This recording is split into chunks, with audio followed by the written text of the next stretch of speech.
Now, a new exhibition has opened at the Horniman Museum in London to commemorate and celebrate black Kenyans whose contribution to archaeology was deliberately omitted from records and archives during the colonial era. The museum has received recognition for not being shy and asking itself some hard questions about its dark legacy during British imperialism. The BBC's Nyasha Michelle went along for a preview.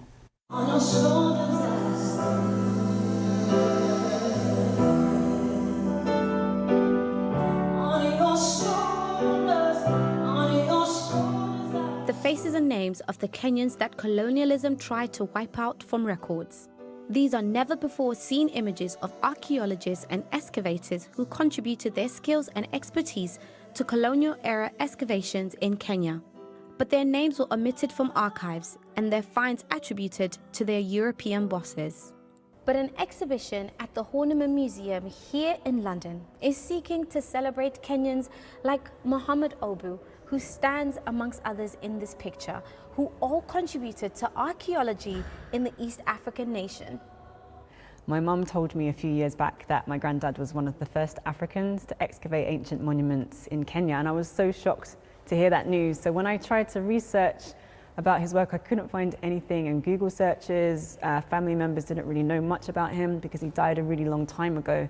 So I went to Kenya and went to the places that he excavated and still couldn't find him. He was only, I guess, in the minds of old men that had retired and were telling me about his story. So when I went to Fort Jesus, which is one of the monuments that he excavated, I noticed on the walls that there was only one name, and that was a European person's name, James Kirkman, but Grandad was nowhere to be found, and neither were any other African heritage professionals.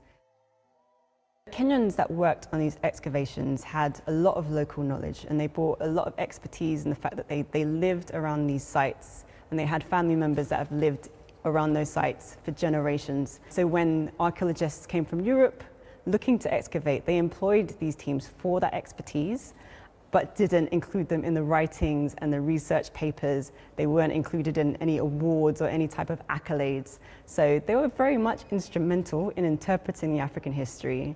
So that's why it's important for me to make sure that their names are put back and that they get the acknowledgement that they deserve. The Horniman Museum has partnered with the National Museums of Kenya, who will also open their own exhibition later in December.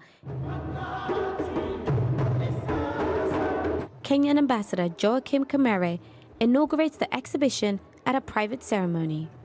It is such a fantastic idea to have this archaeological exhibition in the very place which is the epitome of archaeology in Kenya. The hope is that this exhibition will bring visibility and recognition of the Kenyan archaeologists and their valuable contribution to the country's history.